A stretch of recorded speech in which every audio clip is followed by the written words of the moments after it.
Not sure.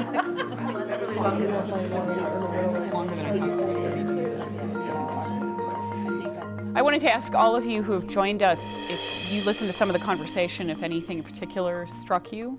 I mean, obviously, domestic violence and child abuse and how they go hand in hand, just a huge impact on our community. And we respond to somewhere between 1,400 and 2,000 events each and every day. And unfortunately, too many of those events involve domestic violence. I wanted to pick up on something that Amber had said, and I don't know if you heard her talking about this, but she called the police numerous times, and it was only the last time when detectives came out that they asked about your children. It seems like that should have been asked earlier, and I think, tell me if I'm wrong, there's now a protocol in APD that regardless of the event you're going out to, the officers now ask. Yes. Do you have children at home? Yes, actually, we started that about 2 years ago. The officers now are supposed to make that inquiry. Is there a child or children that may need to be taken care of? Some jurisdictions have put in place a requirement when officers go out to a domestic violence call that some action is taken, even if the victim decides at that moment, oh no, I don't want to file a restraining order. Yes, and is that in that place action here? For us starts with a police report. An officer does not have an option to not take a police report. If they're not going to write a police report, they actually have to contact an on-duty supervisor, explain to the supervisor why they are not going to write a report. You worked with United Way and the city, and we'll address this to all of you, to bring the Family Advocacy Center model into place here. Can you talk a little bit more about that and what impact it's had? What it really does do is help streamline that whole process. And of course, it's not just domestic violence, it's child abuse, child exploitation. So it's all family violence? It's all family violence. And as we talk about domestic violence and child abuse, but now we have to look at the other end of the spectrum as well. What are some of the spin-offs of domestic violence? Elder abuse and animal abuse. And law enforcement is being asked to now expand our roles. So those are indicators of domestic abuse? Yes. Or they're also both ways. impacts? Sometimes Okay. that animal abuse may be an indicator of a non-reported ongoing domestic situation or domestic abuse. And then of course, senior, the same thing. What happens when someone like Amber or Flora comes to the Family Advocacy Center? Well, there's a couple of ways that we see Amber. We may have gone on scene to the house if she had been there, but because she was going to the hospital, most likely we would respond with an advocate to the hospital, and we start the process there and talking with her there. Sometimes that we don't get those calls, and so you would just walk into the Family Advocacy Center, and we see a little over 3,000 walk-ins every year. It's all very individualized for each victim. Our advocates can sit there and help a victim go through the paperwork of a restraining order. We can walk down our hallway to a clerk from the district court. They can help the victim finish filling out, notarize the paperwork, and we can actually have a restraining order in the hand of the victim before she's ever outside that building. We also have on site SANE and Para Los Niños. SANE does our adults 13 Sexual years. assault nurse examiners. Nurse examiners. We never have to send a victim to the emergency room where they sometimes get stuck in the back of the waiting line. And they collect the forensic evidence. We store it on site. We can keep it up for to 2 years so that we can share it with the district attorney's office. Then when we get the restraining orders back, if the perpetrator has been apprehended, our advocates can actually go out and serve them so that the restraining order is in effect. If the kids haven't been necessarily injured, but their mom, like Amber or Flor, needs help, they can bring them to the Family Advocacy Center versus the hospital, Yes. police station. Yes, we have a beautiful playroom for them when they're upstairs, and we have kind of an intervention in crisis mode, which is kind of the second floor of the Family Advocacy Center, and that's when we're dealing with the immediate trauma, the intervention, and that type of thing. And then on the first floor, we have trauma therapists, and so we'll talk to Amber and we'll do some case management. And do you need any financial resources? What about housing, clothing? We may evolve it into looking for a job, helping write a resume, and bringing the kids in. We do therapy with 3 different age groups of children that they can do group therapy, and we do individual therapy with the kiddos too. Before there was a family advocacy center, the choice for the mother, let's assume the mother was the victim, is you can wake up your kids and now you can go to the hospital or to the main police station. Well, that's not a very popular choice. And the perpetrator could be right there who's working her saying, you know, I'm sorry, it was just a mistake, it's no big deal, it's because I was drunk, you know, whatever. So this is a victim's only site, the family. And so the perpetrators are not allowed here. So what impact has that had on the prosecutions or the follow-through? People that are invested in the system, that have faith in the system, are more likely, because they feel that support, to want to hold their offender accountable. And we keep them in the system, and we keep them cooperative with the prosecution. And that's really important, because in a lot of domestic violence cases, especially misdemeanor domestic violence cases, it's very difficult to have a successful prosecution if you don't have the cooperation of the victim. And how often does that happen?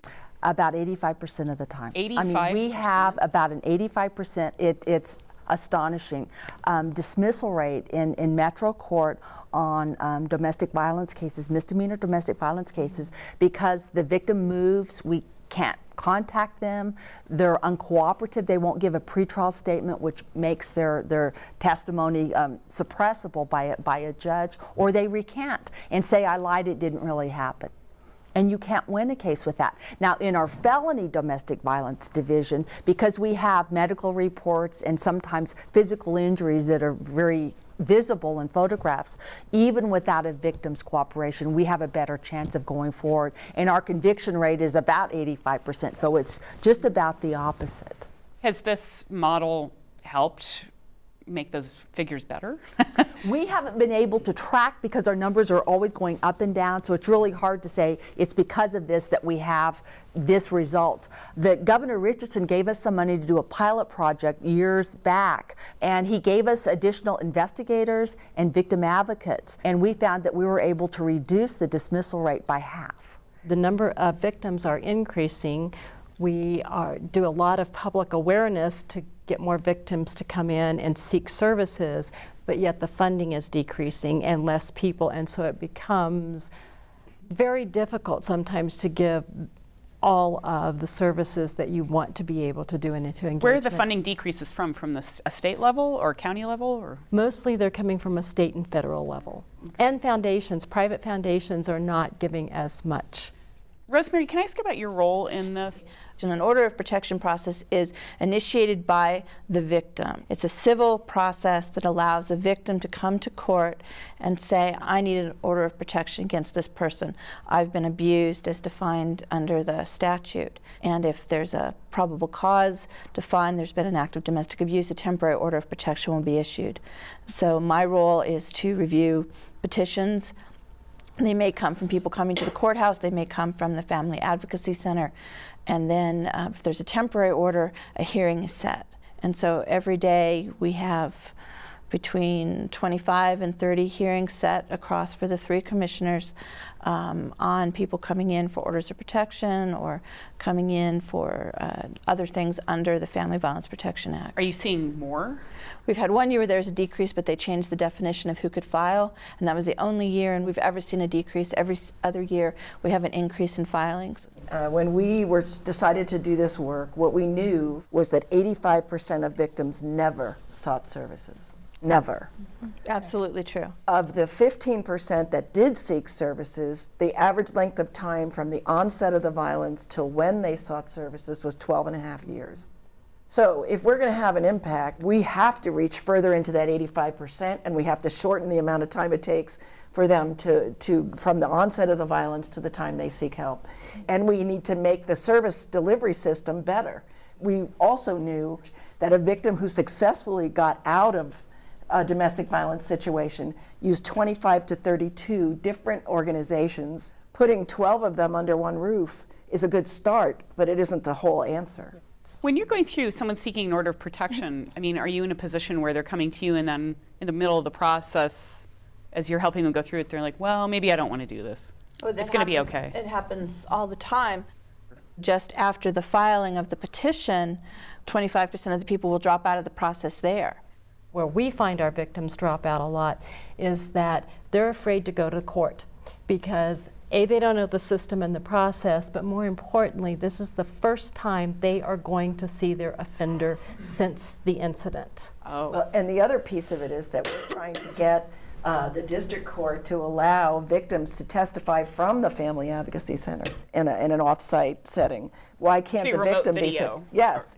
You know, the perpetrator can still see them, but they're not in the same room. When they're going through this process, what happens with the kids? The New Mexico statute allows the court to take jurisdiction over child custody issues, and that's actually unusual. There's many states throughout the country that will issue an order of protection but not address child custody at all. You have to address custody because you can't have a father or a parent, a mother, being able to take the children from the other parent, because once you do that, the scariest thing you can say to any parent is, you're not going to see your child again. I'm going to hurt your child if you don't come back. You don't have to do a whole lot of research nationally to look at the news to see that there are children murdered, if not daily, weekly, by one of their parents. And you look a little bit deeper into the news story, it's because mom was trying to leave, or there was an order of protection, or dad just filed for divorce. And these kinds of situations trigger the worst in parents, because there's nothing you can do worse to a parent than to kill their child. Because if you were to kill me, that would be a bad thing for me. If you were to kill my child, you would kill me every day of the rest of my life. As a mother and as an immigrant, I was afraid. Absolutely. Thinking that I'm not going to see my children again. Which is why it's important that our Because statute... I'm the head of the household. I don't ask help to the government for nothing. Even I don't have papers. That's my situation. Which is why it's important that the statute address issues of child custody. One of the educational things we ought to do for victims of domestic abuse is they don't understand how damaging it is to the children. I hear it all the time. I don't want to take the kids away from him. The kids miss him. The kids need to see them. I think that one of the pieces we're missing here that we haven't talked about is what that abuse does to the mother over time.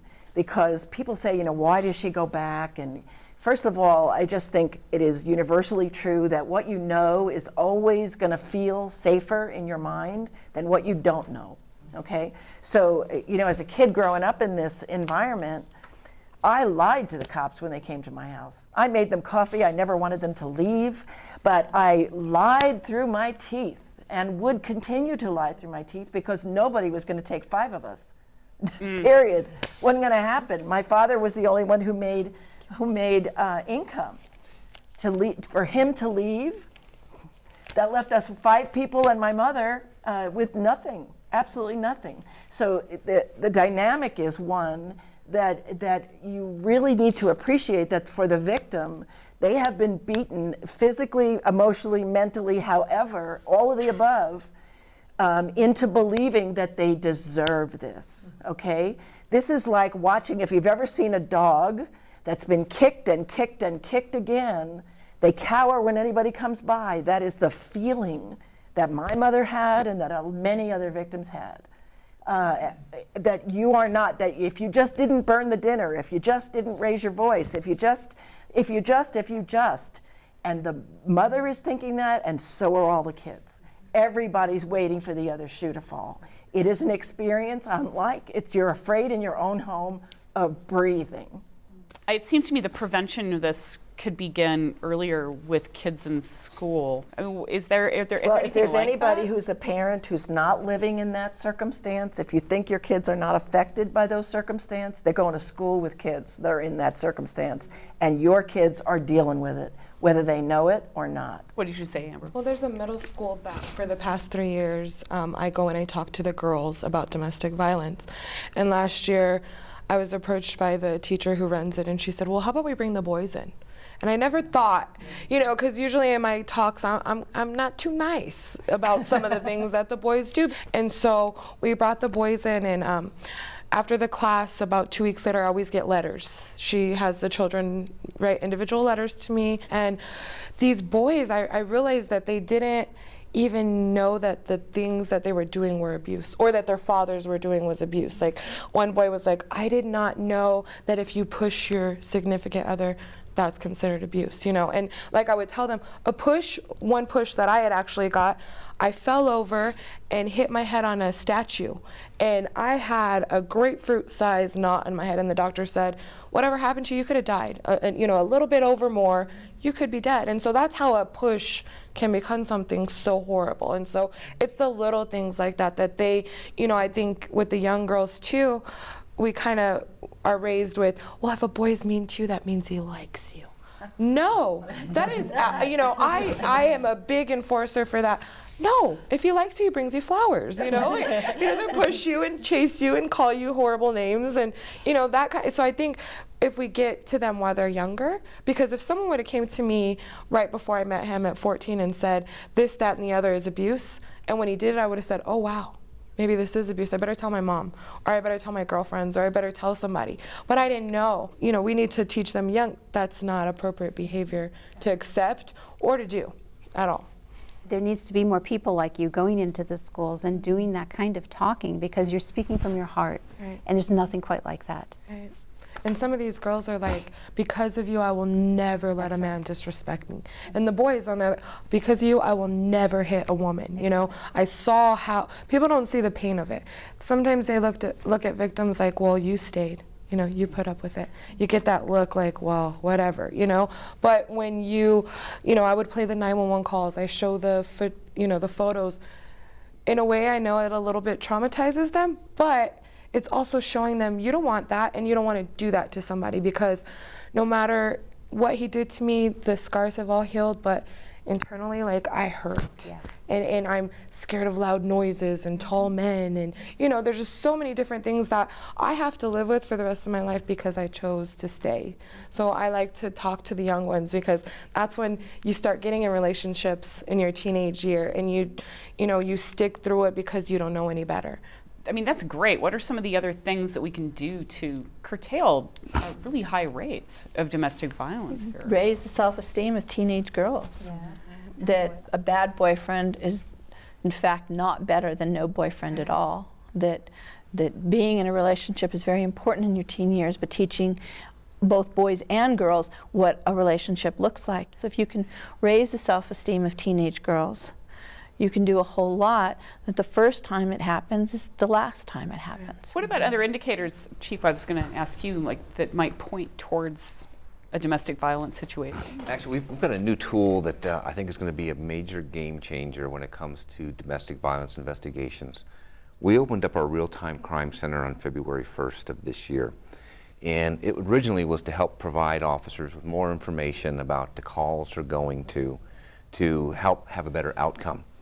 The one call that is very clearly rising to the top and having more impact, and we're able to provide more impact, is domestic violence. There's a team of analysts working behind the scenes that are researching information about the location, about the people they're going to, and especially when in domestic violence, the domestic violence may have happened in that property or that particular location, or it may have happened somewhere else.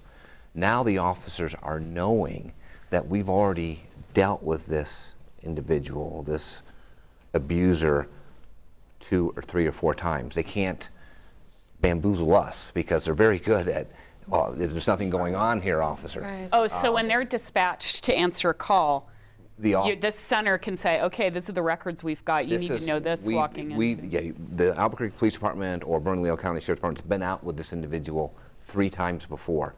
He's been arrested 2 times before for battery on a household member. He fights, he likes to drink, he has mental health issues. And every day I get a report on the calls where we're able to provide more meaningful information and more intervention. Domestic violence every day is the #1 call. And now we're also doing some additional things with some mapping overlays of where all the orders of protection are, where all the restraining orders are. So the officers know in advance there's one at the location, or maybe there's one across the street. So a perfect example where it's really having a big impact, we get a call of someone, hears somebody screaming. The person who calls it in doesn't want any contact. Prior to the Real-Time Crime Center, an officer would drive through the neighborhood If they don't see anything suspicious, don't hear anything, they go back into service. Now, if there's an active restraining order, order of protection in that area, we're going to go knock on the door to make sure that that person's okay. That's interesting. amazing. What do you And- think about that, Amber? Well, I mean, when I said that I had called so many times, there was no disrespect to the police department, because what a lot of people don't understand is that, I don't know what you'd call them, the perpetrator, they're very clever. And they know the system. And they're charming. So he knew that the same cop that came in the morning would not be the same cop that came at night.